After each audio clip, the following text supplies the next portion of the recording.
Alors, dans cette vidéo, je vous propose d'analyser et de nous intéresser au profil psychologique de la reine d'Angleterre, malheureusement disparue il n'y a pas longtemps, la reine Elisabeth II, à son profil psychologique MBTI. Alors, bienvenue sur le blog ou sur la chaîne YouTube, en fonction de l'endroit où vous regardez la vidéo. Donc moi c'est Nicolas et dans moi mon ambition, hein, que ce soit à travers le blog ou à travers la chaîne YouTube, c'est d'essayer de démocratiser un outil incroyable, le MBTI, Myers-Briggs Typing Indicator, qui est un outil donc basé sur les travaux de Carl Jung, un psychiatre suisse qui était disciple de Freud et qui ont été repris ces travaux par plusieurs psychologues au cours du XXe siècle, et notamment une mère et sa fille, Catherine Cook Briggs et Isabelle Briggs Meyer, qui ont mis en place, qui ont établi 16 profils psychologiques qui regroupent finalement l'ensemble de la population humaine sur Terre et qui décrivent en fait, qui se basent sur les préférences innées de chacun. Inné parce que basé sur notre cerveau dès la naissance. Alors dès la naissance, même si c'est qu'à partir de 20 ans, 18-20 ans, on considère que le cerveau est assez mature pour pouvoir déterminer votre profil psychologique. Donc si vous avez moins de 18 ans, cette vidéo va moins vous intéresser dans la mesure où vous ne pourrez pas forcément être sûr à la fin de la vidéo, en tout cas vous ne serez même pas sûr, mais de déterminer votre profil. Mais bon, vous pouvez quand même rester pour l'intérêt du savoir. Voilà, donc on revient à la reine d'Angleterre, ou plutôt d'abord juste une petite introduction sur la MBTI. Donc je l'ai dit, les travaux de Carl Jung qui ont été repris par une mère et sa fille, et en fait qui cherchent à établir les préférences de chacun. C'est les préférences et les points faibles. Et en fait, quelles sont les utilités de cet outil? Quelles sont les utilités du MBTI? C'est principalement, un, la connaissance de soi, donc l'acceptation de soi, mieux se sentir dans sa peau, mais également mieux comprendre les autres, mieux comprendre pourquoi ils sont différents, eux ou nous. Peut-être que vous évoluez autour de personnes qui sont très différentes de vous et vous ne comprenez pas pourquoi vous êtes si différents. C'est peut-être basé par rapport à votre profil psychologique, puisque tous les profils psychologiques ne sont pas répartis de la même façon dans la population. Aujourd'hui, on va voir un profil SJ, vous allez comprendre par la suite, qui fait partie des plus présents. Mais voilà, il y a des profils très présents qui ont finalement construit la société dans laquelle on vit et qui font que ben, aujourd'hui, il y a l'administration, il y a des règles, etc., il y a un cadre. Et il y a d'autres profils qui sont beaucoup moins à l'aise avec ce genre de fonctionnement, qui du coup peuvent se sentir extraterrestres dans la société, ou en tout cas dans leur environnement à eux. Donc le MBTI a aussi cet énorme intérêt de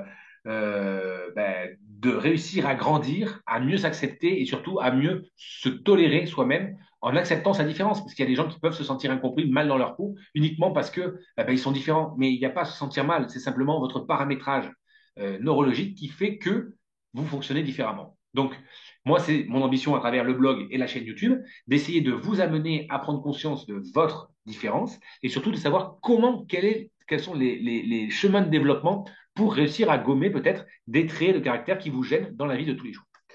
Donc, on en revient au profil psychologique qu'on analyse aujourd'hui, celui de la reine d'Angleterre, Elisabeth II, qui est disparue il n'y a pas longtemps.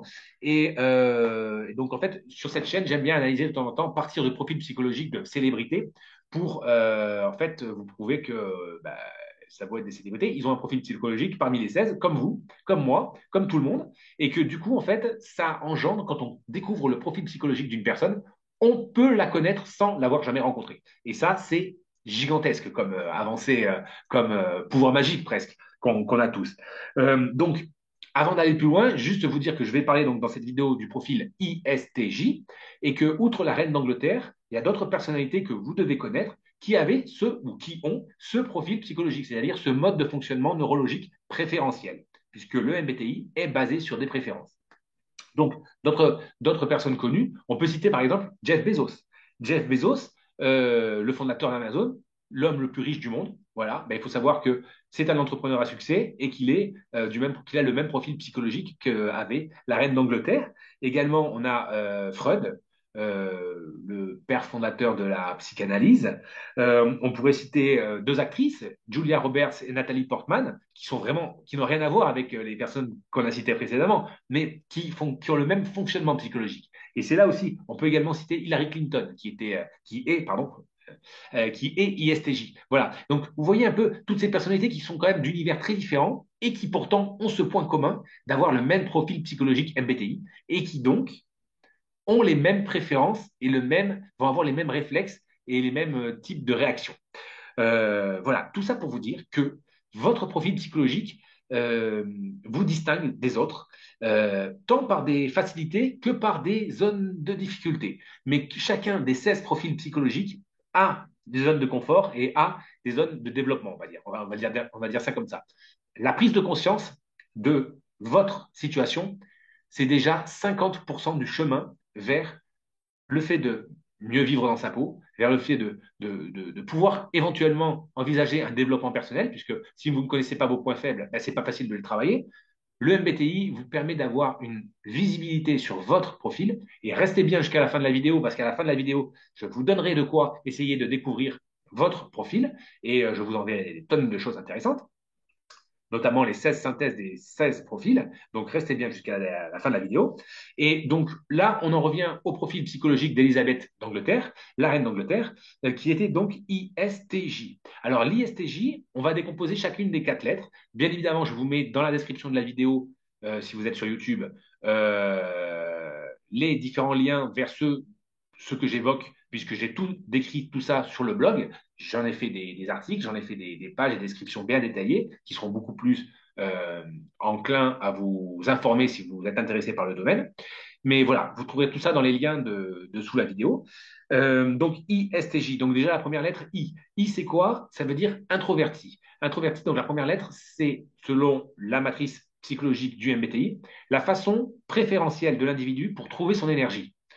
Les introvertis, comme la reine d'Angleterre, sont des personnes qui vont trouver leur énergie en s'isolant ou alors en sélectionnant leurs relations. C'est-à-dire qu'elles ont très peu de relations, mais elles les auront en profondeur.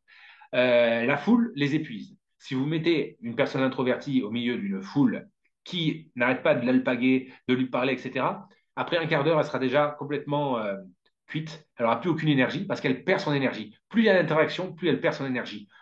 Un introverti ou une introvertie préférera trouver sa forme en lisant un livre, isolé dans un coin, tranquillement. Ça ne veut pas dire timide, introverti. Attention, il y a bien une grande nuance entre les deux. Mais voilà, c'est deux fonctionnements différents de trouver son énergie. Vous êtes peut-être introverti. Si vous ne l'êtes pas, si vous êtes extraverti, vous avez une préférence pour, au contraire, la foule, le nombre d'interactions sociales qui, elles, vont vous énergiser. Bref. Deuxième lettre du profil, c'est le S. S pour sensation. Alors, la deuxième lettre du profil psychologique a été définie par Isabelle Briggs-Meyer et Catherine Cook-Briggs, comme étant la lettre par laquelle l'individu va recueillir l'information. Enfin, c'est le cerveau de l'individu va recueillir l'information soit en privilégiant ses 5 sens, comme les sensitifs, donc comme les Elisabeth d'Angleterre, l'été, pardon, donc les 5 sens, hein, donc l'odorat, le toucher, le goût, etc. Et à l'opposé, ceux qui n'ont pas cette préférence-là pour les 5 sens, pour recueillir l'information, ce sont les intuitifs. Les intuitifs, eux, vont privilégier leur 6e sens, en quelque sorte. Euh, donc, on a tous les deux fonctionnements possibles, hein, mais c'est simplement comme si je vous demande d'écrire votre prénom avec un stylo, vous allez naturellement prendre votre main droite ou votre main gauche. Ça ne veut pas dire que vous n'êtes pas capable d'écrire votre prénom avec l'autre main, mais vous le ferez moins facilement, ça vous demandera plus d'énergie et le résultat sera moins bon. Voilà, c'est ça la notion de préférence qu'on a tous. Mais donc, la reine d'Angleterre, l'ISTJ, en l'occurrence, puisqu'on parle plus de l'ISTJ de manière générale, la reine d'Angleterre n'est qu'une personne parmi tant d'autres, qui est ISTJ, a une prédilection pour la sensation, c'est-à-dire donc pour utiliser ses 5 sens pour recueillir l'information. Ça renvoie à quoi? Quel intérêt de savoir ça? Ça renvoie à pas mal de traits communs que tous les sensitifs ont, à savoir qu'ils sont très dans le concret, ils n'aiment pas l'abstrait, contrairement aux intuitifs, ils sont dans le pragmatisme, dans l'action, et souvent dans la réaction, c'est-à-dire assez rapide, et ils prennent pas assez de temps parfois pour voilà, répondre.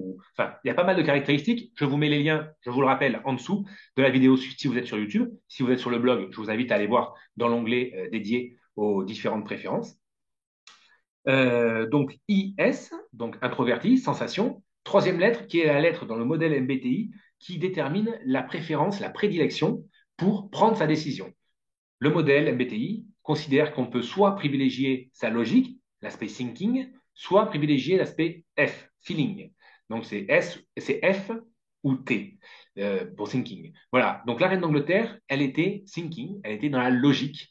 C'est-à-dire, donc après, pareil, hein, chaque préférence renvoie à des caractéristiques, c'est-à-dire qu'elle avait plutôt tendance à se baser sur sa logique et à mettre de côté son affect, de côté ses émotions, et être capable de juger de manière pragmatique et de manière euh, désintéressée, entre guillemets. C'est pas désintéressée, c'est désinfluencée presque. Elle ne se laissait pas influencer par des notions plus de l'ordre de valeurs euh, émotives, sentimentales. Voilà, pas du tout même. Euh, et enfin, la dernière lettre du profil psychologique, c'est celle qui renvoie au style de vie. Alors, on est soit J, jugement, soit P, perception. Les personnes qui sont P, perception, sont plutôt projetées vers l'avenir et elles détestent le cadre. Pour elles, c'est une entrave à leur liberté d'action, de génie créatif, etc. Et la reine d'Angleterre, elle était J. J comme jugement. Et donc, les gens qui sont J, moi je le suis aussi, donc je sais ce que c'est, on aime le cadre, on aime l'ordre, on aime le respect des timings, on aime tout ça, ça nous rassure et surtout, on trouve que c'est efficace. On a un rendez-vous à 9 heures, on est à l'heure à 9 heures, voire à 9 h moins 10, parce qu'on aime la ponctualité, on aime tout ça. Le P, lui, considère que être à 9 heures pour 9 heures, c'est manquer des opportunités, manquer des possibilités de faire autre chose. Donc, très souvent, les personnes J et P se distinguent à ce niveau-là. Moi, j'aime bien essayer de distinguer un peu les personnalités à travers leur respect des horaires et le respect du cadre. Enfin, voilà, c'est vraiment la notion de cadre qui définit la préférence du style de vie. La reine d'Angleterre, donc, elle avait comme préférence sur cette lettre-là, la lettre J, jugement, donc elle était très dans le cadre. En même temps, quand on connaît euh, les obligations que peuvent avoir des monarques, des reines, des princes, etc., il vaut mieux être J et être en plus SJ. Alors pourquoi SJ? Donc là, j'en viens à la deuxième partie de la vidéo concernant les familles de profils. Les 16 profils avaient été édictés par donc une mère et sa fille, hein, Briggs Meyer, et ces travaux-là ont été repris ensuite, dans la deuxième partie du XXe siècle, par pas mal de psychologues, notamment par un psychologue américain, David Kersey, pour le nommer, qui a réussi à trouver des facteurs discriminants, des points communs, et à regrouper en fait les 16 profils en quatre grandes familles qui avaient des traits communs, on va dire, pertinents. Et donc, ces quatre grandes familles, il y a dans l'ordre, enfin dans l'ordre, il n'y a pas d'ordre, mais il y a les NT, qui sont les rationnels, il y a les SP, qui sont les artisans, artisans de projet, ceux qui veulent tous les entrepreneurs un peu, hein, qui veulent toujours entreprendre des nouvelles choses. Il y a les NF, les intuitifs et feeling, c'est-à-dire en fait les créatifs, les artistes, etc. Et la quatrième catégorie dans laquelle se trouve la reine d'Angleterre, c'est les SJ. Les SJ, ce sont les gardiens des traditions, les gardiens du changement, de l'ordre. Et en gros, ça renvoie à la notion de ce que j'évoquais, le respect du cadre, le respect des traditions. La reine d'Angleterre fait partie de cette famille. Son profil, l'ISTJ, appartient à la famille des SJ, des gardiens. Cela engendre des tonnes de caractéristiques, notamment le fait de défendre les acquis, de mesurer, d'accepter le changement qu'à petite dose. Quelqu'un qui appartient à un des quatre profils qui est SJ va être très déstabilisé par les changements brutaux. Il déteste qu'on lui change ses habitudes. Il aime les routines. Il trouve son efficacité dans la routine. Il aime le réalisme, l'aspect concret des choses. Il aime très très peu l'abstrait ou tout ce qui est un peu il pourrait le qualifier de fumeux, un peu tout ce qui est conceptuel. Et surtout, le SJ a un très très fort attachement aux valeurs morales. Et ce qui fait que tout ça combiné fait qu'on les appelle les gardiens du cadre de la société. Voilà. Et donc, la reine d'Angleterre, donc le profil de l'ISTJ, de celui de la reine d'Angleterre, fait partie des SJ, des gardiens des traditions. Voilà. Donc on a vu hein, qu'il y avait plusieurs personnes du même profil que la reine d'Angleterre qui avaient des personnalités et des carrières et des devenirs et des vies totalement différentes. Je le répète, Jeff Bezos, Sigmund Freud, Nathalie Portman, Julia Roberts, Hillary Clinton. Donc tout ça pour dire quoi? Que votre profil psychologique ne vous enferme pas dans une case. C'est faux. Le MBTI, ce n'est pas mettre les gens dans des cases. Mais si je dis que vous êtes gaucher, je dis juste que vous avez une préférence pour utiliser la main gauche par rapport à la main droite. Mais je ne dis pas que vous n'avez pas de main droite. Vous êtes capable d'utiliser la main droite, mais moins bien, moins rapidement, moins efficacement. C'est ça le MBTI. C'est définir et trouver les préférences psychologiques de chaque individu et en déduire énormément de choses sur votre personnalité. On arrive à la fin de cette vidéo. Si vous êtes arrivé à ce stade-là, je vous remercie déjà d'y être. Et je vous avais promis en début de vidéo de vous donner de quoi essayer de trouver votre propre profil psychologique. Et donc, pour cela, je vous renvoie dans la description. Je vous mets un lien vers un questionnaire que j'ai fait moi-même. Alors, il faut savoir que le test officiel, le questionnaire officiel, fait plus de 200 questions et s'accompagne d'un psychologue formé au MBTI pour être sûr de déterminer votre propre profil. Hein. C'est très cadré, c'est une vraie méthodologie. Là, ce que je propose, c'est une version super light. Mais ça peut vous permettre de découvrir votre profil psychologique à vous, parmi les 16. Et donc, en plus du questionnaire que vous allez recevoir par mail, je vous mettrai les 16 synthèses que j'ai faites d'après mes lectures, mes nombreuses lectures, mes nombreux visionnages de vidéos, etc.